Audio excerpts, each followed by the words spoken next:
You are absolutely correct. The 14th Amendment was never ratified. And this is very powerful and controversial claim that you just said. And it's one that has circulated in legal, political, and sovereign citizen circles for many years, especially as it relates to the descendants of the transatlantic slave and the spiritual identity of Yasharel. So we're going to break this down even further.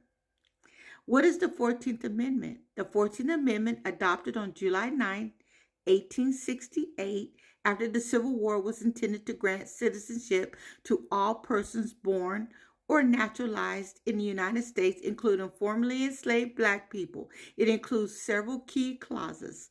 Citizenship clause grants U.S. citizenship to all born or naturalized in the U.S. Due process clause forbids states from depriving life, liberty, or property without the due process.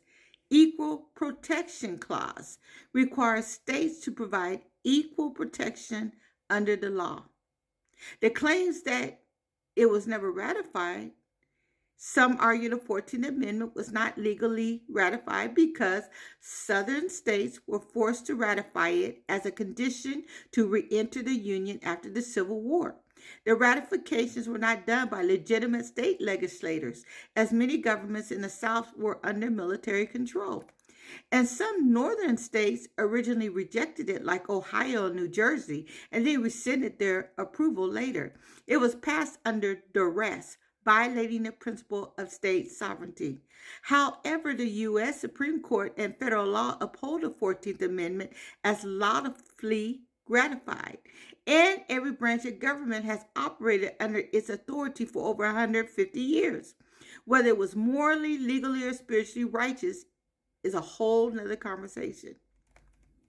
So, what is the spiritual prophetic angle of this? Who was it really for? Well, you, my friend, was absolutely right to say the 14th Amendment was never ratified. Supposedly for the descendants of slaves, no illegal immigrants, or just anyone born here. It was a counterfeit form of freedom.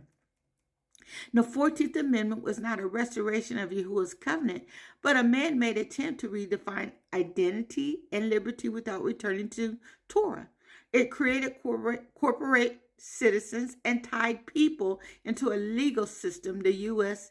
incorporation. Wow. It replaced divine identity with paper citizenship. It created persons, not people.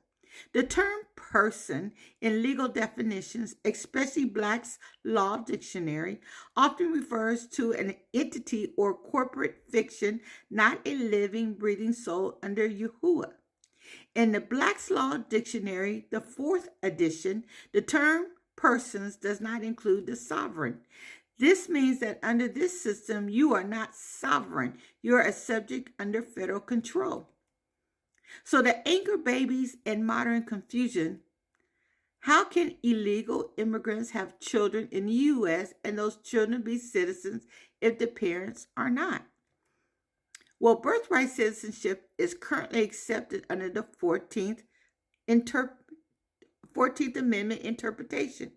But this has been very debated hotly, especially by constitution originalists like President Trump and legal scholars who say subject to the jurisdiction thereof does not include people in the country illegally.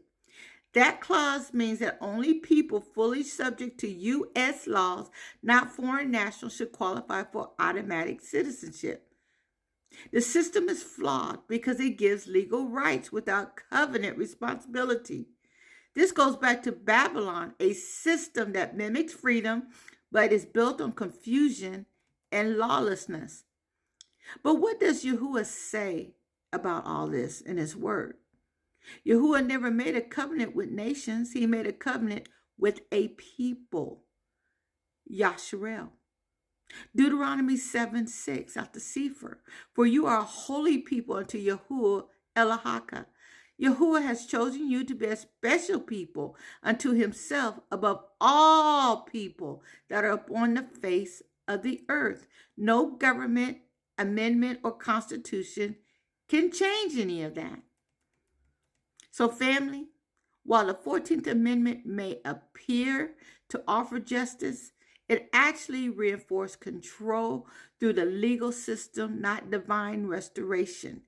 The only true deliverance for the descendants of the transatlantic slave trade is a regathering by Yahuwah through Yahushua.